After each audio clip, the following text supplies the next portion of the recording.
I'm the last one, and thank you for attending. We all are tired. I'm tired. And hello again for anyone who was in the morning. So now I'm going to talk about Ceph weather reports. So I'm going to talk what is new with Ceph, with the last few releases. So we're going to talk what's new in Joule, which is the latest long-term version, and what is new in Karkan, that web is out, and Luminous. So Ceph has a long-term release and a short-term release, one after the other. Those are, and they have numbers. So Hammer was in March 15, and actually Hammer 10 is out now. I think it will be the last Hammer version. In Finale, it was in November 15, and it's a short-term version, so it's not supported anymore. Joule went out in April 16, and it's going to be supported for a while now. And Karkan is out from January. We are really sad that it's a short-term release, but that's life. And Luminous is planned to April 17. So let's start with Joule. So I'm not going to go in detail into Ceph. Ceph is very complex. I'll go really quickly what Ceph is. So we have three services that Ceph provides. CEPHFS for POSIX file system. We have RBD for block storage, and Rados Gateway. I hope everybody here, I assume, knows Cephs and doesn't need more details. If so, you can see the video from the morning. Sorry, we don't have time. It's a short presentation. They all use a library for object storage API, Rados. And underneath, we have the Ceph cluster Rados that provide the distributed object storage. So first we start with CEPHFS because everyone always asks me about CEPHFS. So we waited a long time for CEPHFS, and it's stable at last in Joule. But we have several limitations. We only recommend using single active MDS, the metadata server. You can have many standbys, but only one active, and do not use snapshots. We have repair and disaster recovery tools, and we have integration with MANILA, and we add a lot of authentication improvements. So this is a bit more about the MDS. So we want to scale file performance. So the I/O path is scaled by adding OSDs to the systems, and of course using SSDs is always good for performance. You can have lots of memory files and a very large file system, and MDS has cache to better performance. And the cache is limited, or the cache size is related to the active set you use and not the number of files you have in your file system. And you can add more RAM to the MDS to improve the performance. And we always recommend using SSDs for the metadata pool. And this mod. So this is a picture of MDS. So the idea of MDS, it's a metadata server, but it's dynamic. You actually, each metadata server handles a part of your file system according to the load. So a metadata server can actually serve one directory if it's very loaded, and the idea it will be active and dynamic, and we actually can see that it stops being loaded and maybe serve more directories. So all the file system is dynamically partitioned.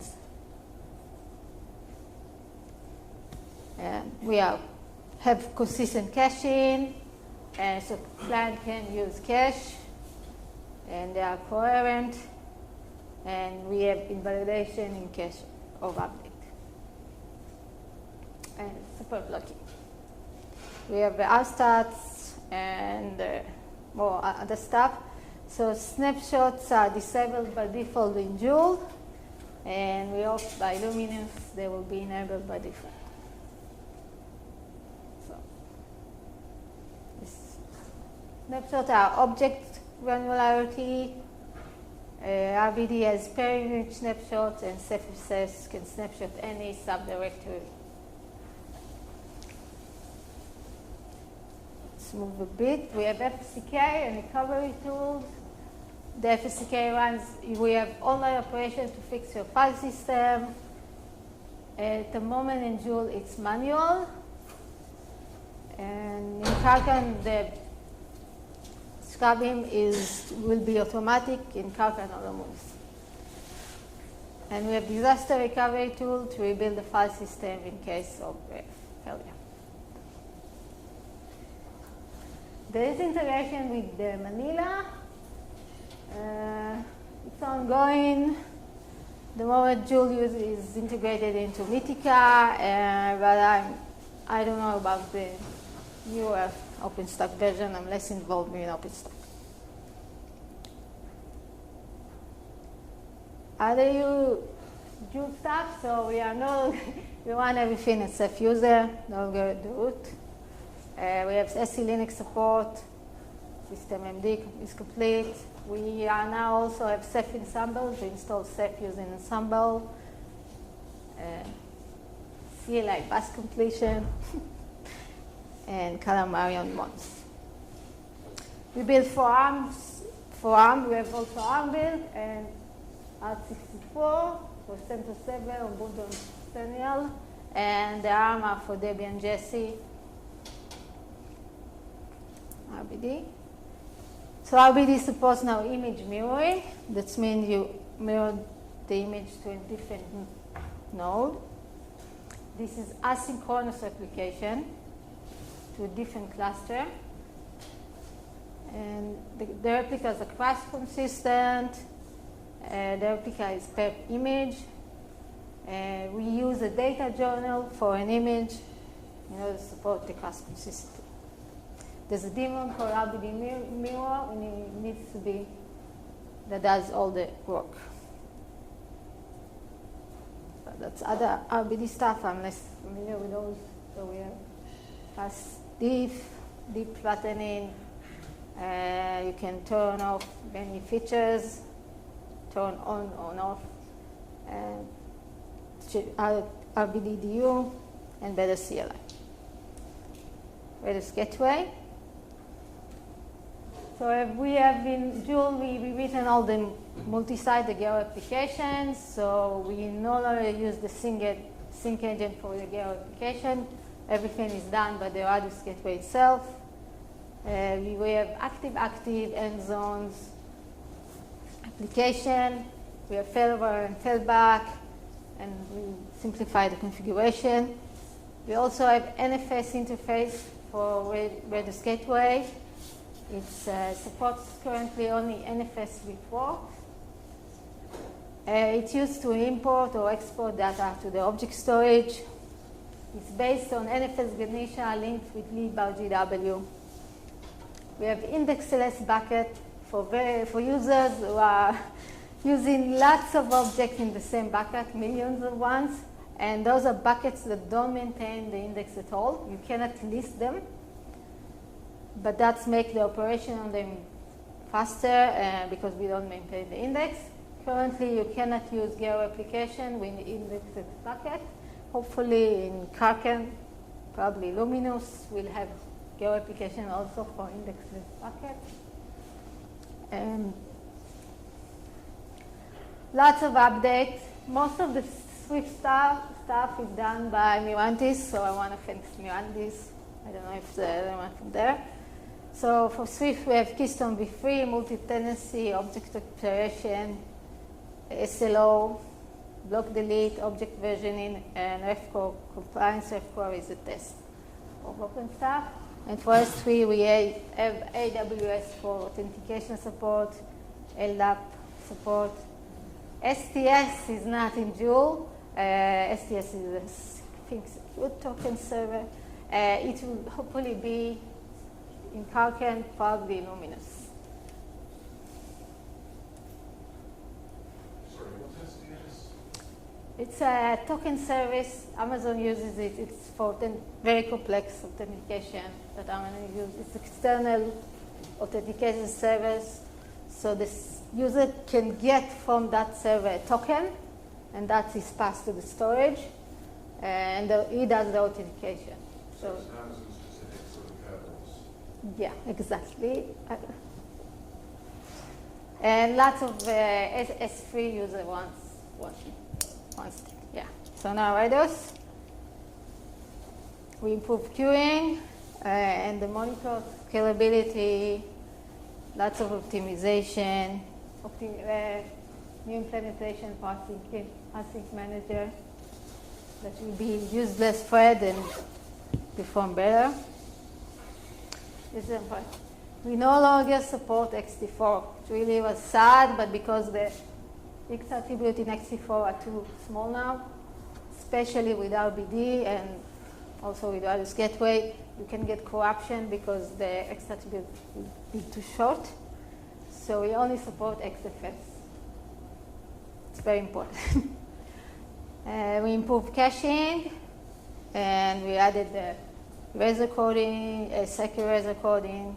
Fujitsu added that, and Bluestore. Okay, so Bluestore is very important too.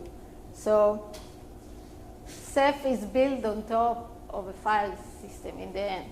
We store our data in a file system, and there's a layer we call file store that does that. Currently, we do it on XFS, but we noticed our write performance, we have lots of latency issue because of the XFS layer, and also it's much more complex to use it because we actually use several files and we need to synchronize updating that. So Bluestore removed that layer, and instead of using XFS, it actually uses device, and also it uses RocksDB for some key value store for the metadata. Hopefully, Bluestore is just beginning. Hopefully, Luminous will be the default. Yeah. Now we're talking about Kraken and Luminous. So the idea is to make Bluestore the default in Kraken it will be in, but it will still be the preview, but in Luminous, hopefully it will be production ready and you're going to use only Bluestore. We already have actually razor code override for RBD, so we can actually use RBD with the razor coding rules. Ceph Manager is a new component of Ceph. It's like a monitor, but it's external daemon. It's written in Python. It will have REST APIs, and it will have metrics. And first of all, it will remove some load from the monitor that does other stuff than actually the clustering. And it also improve our metrics and can also help with managing CEPHFS.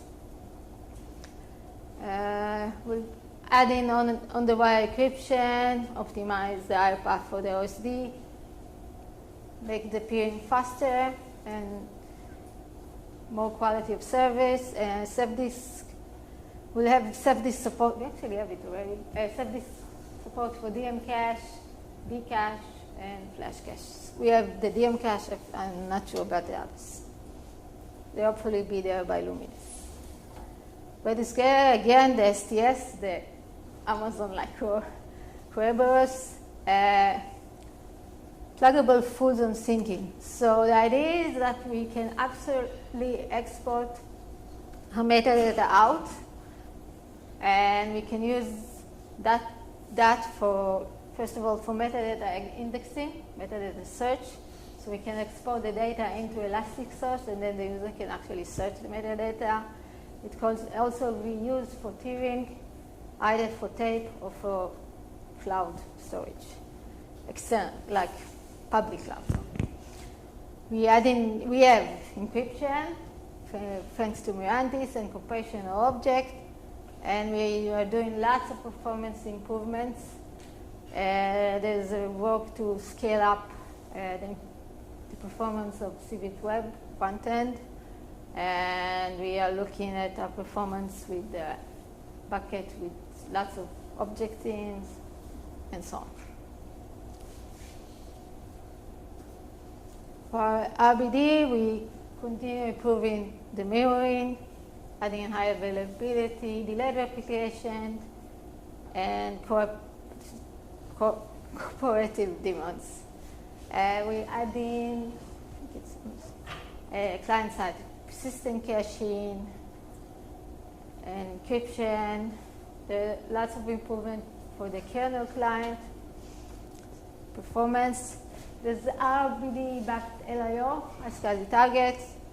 We need iSCSI because users want to use VMware, and the only way they can use RBD with VMware is iSCSI. We add inconsistent groups. CEPHFS, we hopefully will have multi-active MDS, will make the CEPHFS more scalable and more performance. Snapshots will be there. They are not yet in Cochrane. And there's MANILA integration. There's integration with Samba for SMB and Ganesha for NFS. And we'll see if we have the rich shackles. There's Mantle, that's a Lua plugin for multi-MDS balancer. We add in some directive fermentation improvement, and there's static support. Yes. Those are cool stuff. So we have Ceph Ensemble, Ceph Docker. We support IPv4 and 6. We have PM Store. This is the backend. This is the NVD backend support from Intel, and we have LibRadis backend for OXDB. So it's a lot of stuff. Anyone has something specific you want to ask?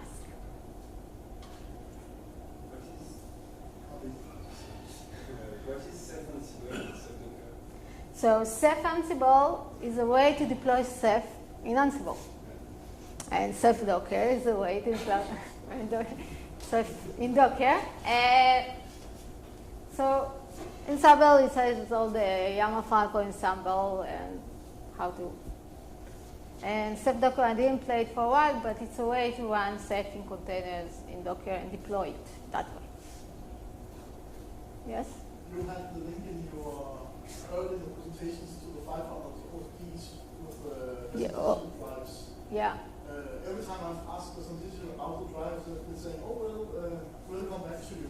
So I've never heard anything about this for actually buying them. Do you know anything about that? For what? Yeah, me too. Again, the 500. The 500 OSPs where they use the drives themselves as OSPs instead of having a server. Yeah, well, it's an external project. So you can try on the mailing list. Sorry? Can you try on Ceph mailing list? Okay. See if anyone knows about it. Probably say it, maybe. Yes? Will you be able to run a Ceph cluster without Ceph Manager? Yes. Ceph Manager is an additional daemon. Do you know? Do we have to have Ceph Manager in a cluster? I'm not sure. So the purpose of Ceph Manager is to offload a lot of the stuff that's in the MON right now when it comes to like the API access and statistics and analytics gathering out of the cluster. So if you don't have anything that's using like the Calamari API, or you're not running some sort of a management or a GUI dashboard or anything like that, then yes, you should be able to run a cluster without Ceph Manager when it comes out. Yeah. And is it possible to spawn, for example, 2 Ceph Managers in a single cluster to provide a handshake? I don't think the question of horizontal scalability has been quite answered yet. I mean, obviously they're going to want to. It's a question of whether it's hot standbys or master-master type. But I don't think that question has been answered yet. But yeah. My thinking is that yes, you will be able to have multiple Ceph Manager daemons running in the cluster. Okay, thanks.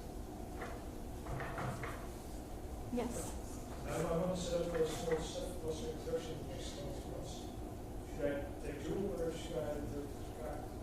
Okay, he wants Ceph production, small Ceph production, and he asked if you use Joule or Kraken. So, of course, Joule always long term. Kraken is short term and it's just out. So that means it has lots of new cool features. It's passed some testing we do upstream, but most users never used it. One question regarding BlueStore. So with BlueStore, there's this check on read for your object data.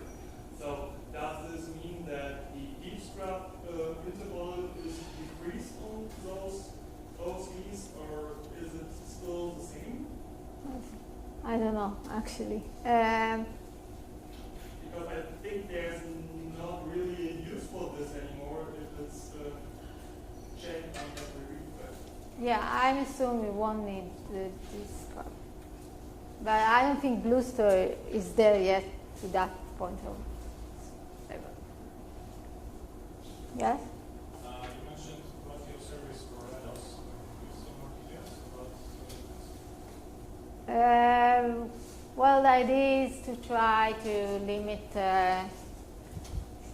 well, it's more for hyperconvergence, so we can run, let's say, OSD with other servers, and we can try to limit the resources, or at least have quality of service enough for OSD to run in case of an error. I think in general, Ceph is not really strong in its quality of service. Do you have anything to add about that? No. Yeah. Can you just say a little bit about the performance increases that Ceph did? There was a big flag there, and I checked it and I just wanted to hear hopefully what has changed. It seems to have some fairly issues being discussed, but can you just... The async messenger you're talking about? Yeah. So the performance for async messenger. So there was some threading issue. It spawned too many threads. Yeah. And sadly, too many threads usually it's not good for your performance. So it's less threads. I don't know exactly the implementation. I wasn't that involved in that, but it's... Does this mean we can now scale beyond 20 nodes easily in the same way Stone scales beyond 20 nodes easily? Yeah. Yeah, a lot of the scaling issues have been addressed. There's actually a collection of large-scale users that have been getting together to see how far they can push that. So CERN is one of them. There's a new Ceph large mailing list if you're interested in. I am interested in. I would join that mailing list. There's some really good stuff there. Yeah. So the 20 is, we are much more. Yeah. Any more questions? What is the future of cache sharing? Because turns out that Ceph is no longer provided. It's still the open source version. So will eventually be also removed from the open source version, or Cache tiering? We moved, maybe, Reddit doesn't, sometimes Reddit decide not, well, this is upstream, but Reddit sometimes decide not to support something that upstream may continue to do it. It's not always one-to-one. I think there was some issue of, in some cases, cache theory had some bugs and it caused some corruption. So that's why it's not supported. I actually believe it's going to be supported. It's to my knowledge, it's not going to be stopped. But again, mailing list is always a good place to ask. I know upstream cache sharing is actually still being looked at and revisited a little bit. But I think they're going to kind of rework it and how it works, because I think there's a lot of desire for people to have dynamic cache sharing both up and down, to be able to push things to a hot tier and push things to a cold tier, using like bloom filters and things like that. As far as Red Hat's commercial support, that I don't know.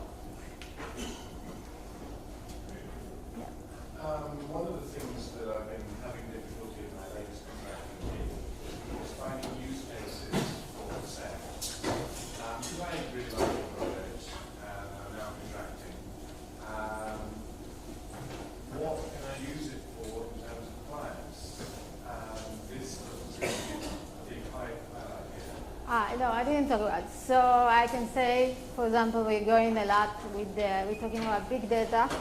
So Hadoop on the Rados Gateway is something we're talking about. CEPHFS should be also perform well for also large deployments. I'll just add aptly as a backend to S3 and used with Ceph. What? Aptly, this is Debian packaging, mirroring, and repository generation. Oh, cool.